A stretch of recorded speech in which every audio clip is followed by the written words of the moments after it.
I was putting the final touches on Ethan's birthday decorations when my phone buzzed with a text from my sister Madison. She was running late as usual, but promised to bring extra ice cream. I sighed, remembering how last Christmas she thought it would be hilarious to replace Ethan's gift with an empty box. My son had only recently started to regain his confidence after months of bullying at school, and I had explicitly warned Madison 3 times not to pull any stunts today. The custom Star Wars cake had cost me $200, and everything needed to be perfect for my little man turning 12. I had a sinking feeling in my stomach as I pictured Madison approaching that cake. Before I tell you what happened next, let me know where you are watching from, and hit that subscribe button if you have ever had to deal with a family member who just does not respect boundaries. Life as a 34-year-old single dad has its challenges, but raising Ethan has been my greatest joy since my divorce 3 years ago. My marketing job allows me to work from home, giving me precious time to be there when Ethan returns from school. He has always been a bright, sensitive boy with a passion for science fiction and drawing. His bedroom walls are covered with detailed sketches of spaceships and alien worlds, creations from his vivid imagination. The past few months had been tough on him.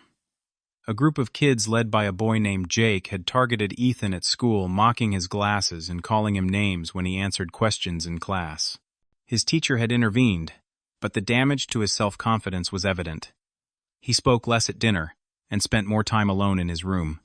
As his birthday approached, I was determined to give him a celebration that would remind him how special and loved he was.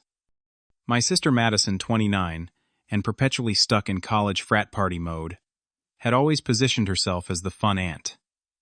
Her idea of fun, however, often crossed the line.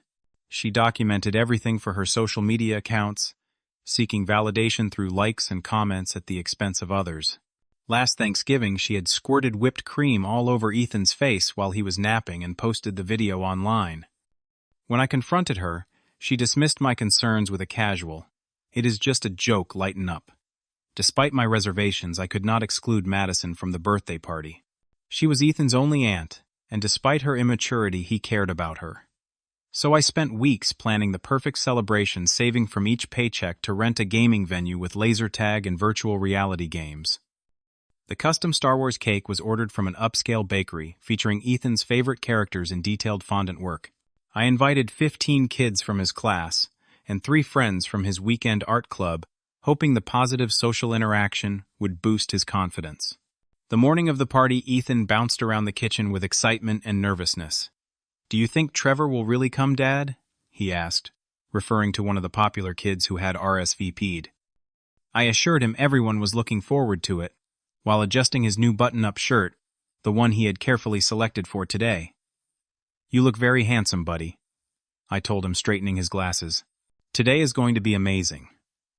We arrived early to set up additional decorations. Madison showed up 20 minutes late with her boyfriend Derek, a tall guy with a perpetual 5 o'clock shadow who I had met twice before. Right away, she ruffled Ethan's hair roughly and said, "Well, look who is finally becoming a man.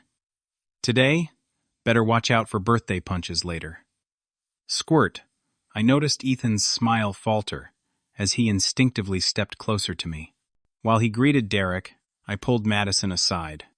"Listen, I need today to be perfect for him," I said quietly. "No pranks, no embarrassing him, especially in front of his classmates.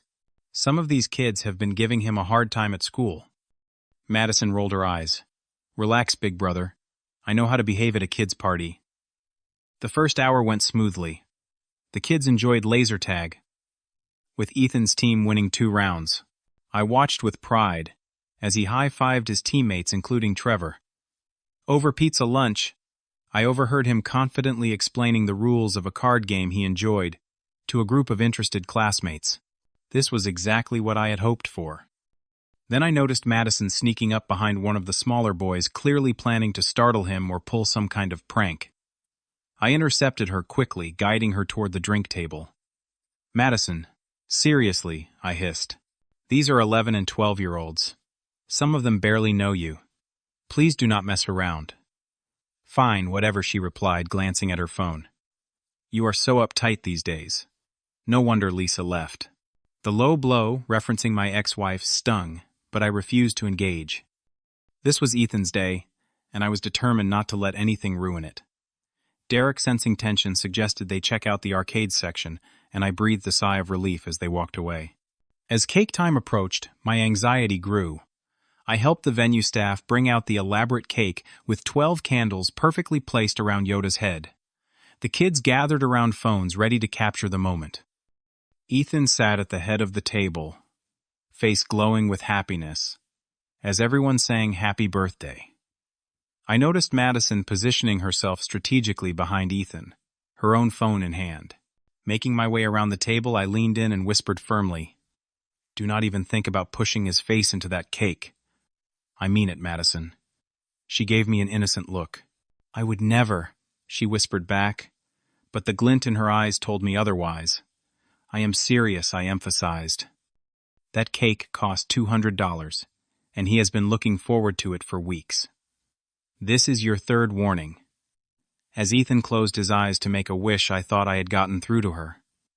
I was wrong. The moment seemed perfect. Ethan took a deep breath, ready to blow out his candles, when Madison suddenly grabbed the back of his head and forcefully slammed his face down into the cake.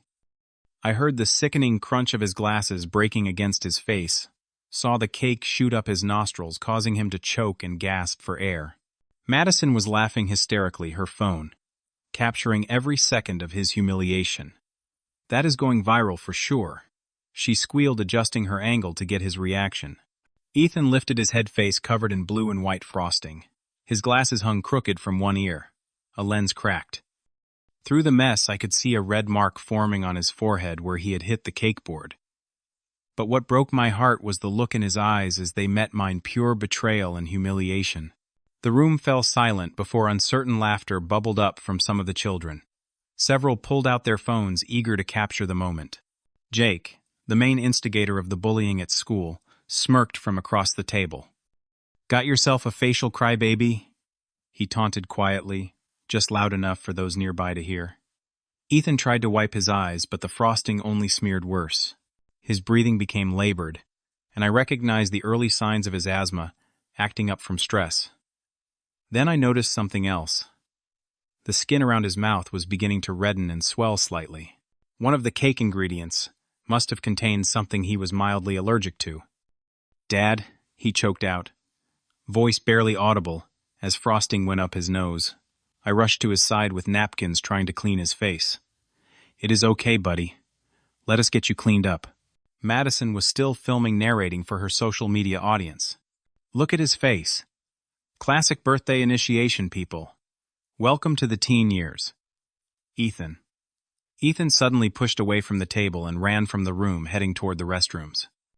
I grabbed a water bottle and followed, but not before hearing Madison say, "Lighten up, everybody. It is just cake."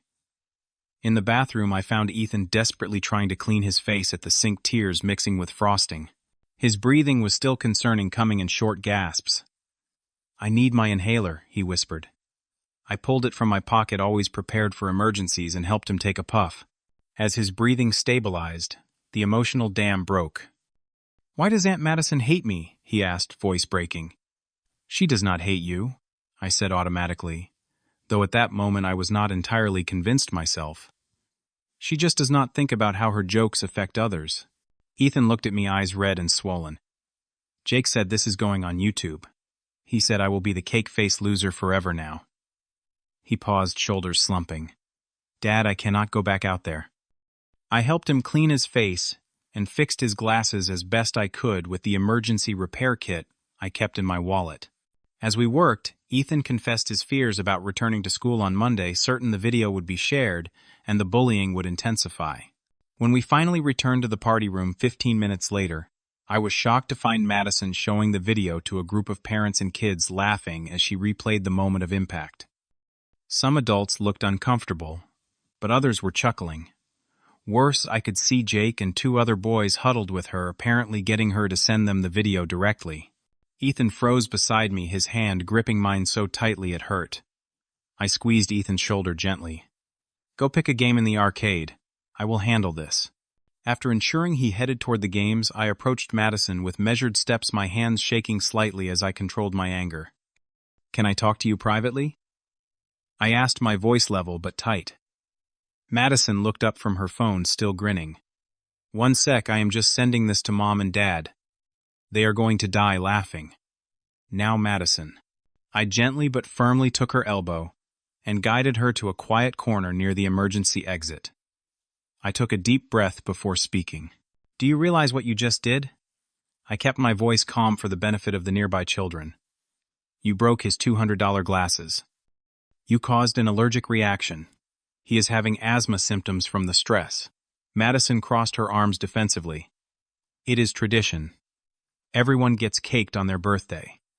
It is not my fault he cannot take a joke. I specifically asked you 3 times not to do this."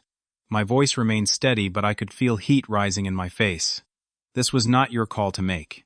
You are making him soft, Mason." She rolled her eyes dramatically.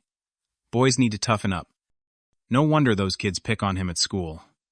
I felt something snap inside me at her casual cruelty.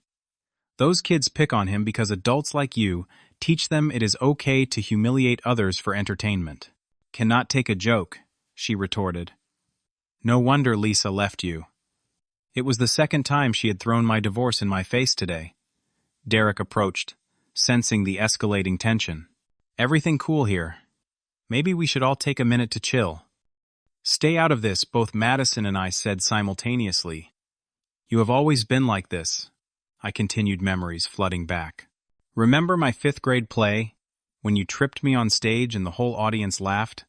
That was 25 years ago," Madison exclaimed. "God, you always bring that up. Mom and Dad thought it was hilarious." "Of course they did. You were always their favorite. You never faced consequences for anything." Madison's face flushed.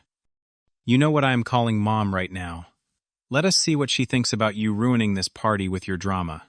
As she pulled out her phone, I noticed Jake and his friends huddled together watching the video of Ethan and snickering. Madison had actually sent it to them. Something in me snapped completely. I walked over, took Madison's phone from her hand, and before she could protest, deleted the video. "What are you doing?" she shrieked. "That is my property." "You are no longer welcome at this party," I said quietly, but firmly. "In fact, you are not welcome in Ethan's life until you can learn to respect his boundaries." Madison's eyes widened in shock. "You cannot be serious. I have never been more serious. Please leave now." Derek tried to intervene, suggesting everyone calm down, but I remained firm. "Either you both leave willingly, or I will ask the management to escort you out." Madison's face contorted with rage. "This is ridiculous. I am your sister, and he is my son. My job is to protect him even from family when necessary." As they gathered their things, Madison's parting shot was loud enough for everyone to hear. "Mom and Dad are going to hear about this. You have always been jealous of me." After they left, I noticed the party had come to an awkward standstill. Parents were whispering and the kids looked uncomfortable. My phone began buzzing almost immediately. "Mom." I declined the call and turned to salvage what remained of the celebration. I asked the venue manager if they had any backup desserts. Fortunately, they kept cupcakes on hand for emergencies. While waiting for those to be prepared, I organized an impromptu gaming tournament with small prizes I had brought as party favors. Finding a quiet moment, I pulled Ethan aside. "I am sorry about what happened with the cake." He looked at me with red-rimmed eyes. "You sent Aunt Madison away." "Yes," I replied simply. "No one gets to treat you like that, not even family." A small, grateful smile appeared on his face. "Thanks, Dad." Then I noticed something unexpected. Trevor and a couple other boys approached Ethan, asking him to join their team for the next game. One of them, a kid named Alex, said, "That was messed up what your aunt did. My cousin did that to me last year and I hated it." Somehow, the shared recognition of the cruelty had created an unexpected bond. Even more surprisingly, I overheard Ethan telling Jake off when the bully tried to make another cake joke. "At least I have people who care enough to stand up for me," Ethan said with a confidence I had not heard in months. "Does anyone ever stand up for you, Jake?" The bully had no response, and for the remainder of the party he kept his distance. The weeks following the birthday fiasco were challenging but transformative. My parents called repeatedly insisting I had overreacted and needed to apologize to Madison. I stood my ground, explaining calmly that I would not discuss reconciliation until Madison acknowledged the harm she had caused and apologized to Ethan. She was just having fun, my mother protested during one call. You know Madison has always been the life of the party. At whose expense? I asked quietly. Would you let someone treat me that way? Or you? The question gave her pause, and I sensed the first crack in her automatic defense of my sister. Meanwhile, Ethan was experiencing unexpected positive changes at school. The Monday after his party, I braced myself for fallout, but instead he came home with news that Trevor had invited him to join their lunch table. Apparently, standing up to Jake had earned him respect from classmates who were tired of the bully's behavior. Alex said I was brave, Ethan told me, his eyes wide with surprise. For telling Jake off, and for not crying, when Aunt Madison smashed my face. 2 weeks after the party, I enrolled Ethan in a youth martial arts class he had expressed interest in. It was not about fighting, the instructor explained, but about confidence, discipline, and self-respect. Ethan took to it, immediately practicing stances in front of the mirror at home. One evening as we sat completing his science homework, Ethan looked up thoughtfully. Dad, is it possible to joke with someone without making them feel bad? I put down my pen. Absolutely. Good humor brings people together. It makes both people feel good. When only one person is laughing and the other is hurting, that is not a joke. That is just being mean. He nodded slowly. I think Aunt Madison does not know the difference. You might be right, I agreed, impressed by his insight. And that is something she needs to learn. Meanwhile, Madison was not handling the rift well. She sent guilt-inducing text messages. Family should always forgive each other. And I cannot believe you are keeping me from my nephew over a cake. My parents became her messengers, calling to tell me she was really broken up about the situation. I remained firm. When she is ready to have a real conversation about respect and boundaries, I am here. Until then, I am protecting my son. 3 months after the birthday incident, my mother organized a family dinner and requested both Madison and I attend. No kids, just adults talking, she insisted. I agreed, curious if anything had changed. Walking into my parents' house that evening felt like entering a negotiation room. Madison sat stiffly at the table, eyes red as though she had been crying. Our parents hovered anxiously nearby. After an uncomfortable meal with forced small talk, Madison finally spoke directly to me. I have been seeing a therapist, she said, surprising me completely. She suggested I might use humor as a defense mechanism to avoid dealing with real emotions. I listened without interrupting as she continued. I never thought about how my jokes affected Ethan, or you, or anyone really. I just wanted the attention. She paused, taking a shaky breath. I am sorry, Mason. Really sorry. What I did was cruel, and I want to make it right with Ethan if you will let me. Her apology seemed genuine, though I remained cautious. What would making it right look like to you? I asked. I want to apologize to him directly. No excuses. And I want to replace his glasses. And... She hesitated.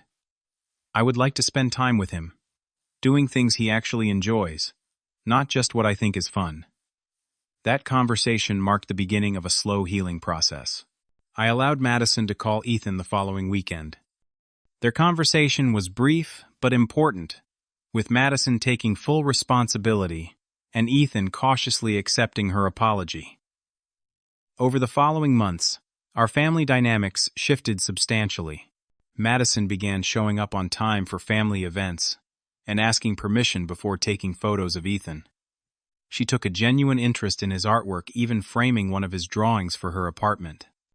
Most importantly, she stopped filming everything for social media and became more present in our interactions. Ethan continued to flourish. His confidence grew steadily through martial arts, and he developed closer friendships with Trevor and Alex. When a new student joined their class mid-year, Ethan was the first to invite him to sit with their group at lunch. I know what it feels like to be left out, he told me simply, when I expressed my pride in his kindness.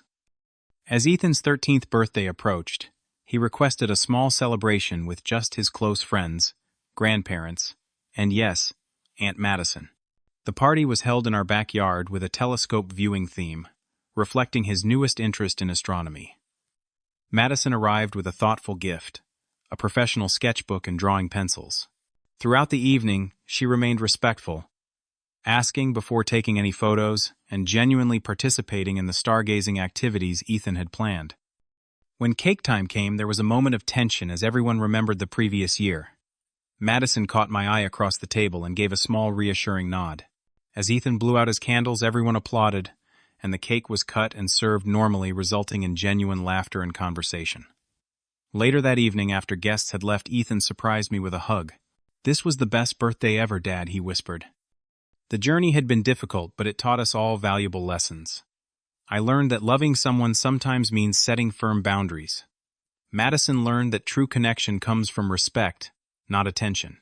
And Ethan learned perhaps the most important lesson of all, that he deserves to be treated with dignity, and that standing up for yourself attracts the right kind of people into your life. Have you ever had to set difficult boundaries with family members who crossed the line? Share your experience in the comments below.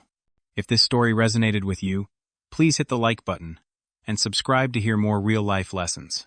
Share this video with someone who might need encouragement to stand up for themselves or their children.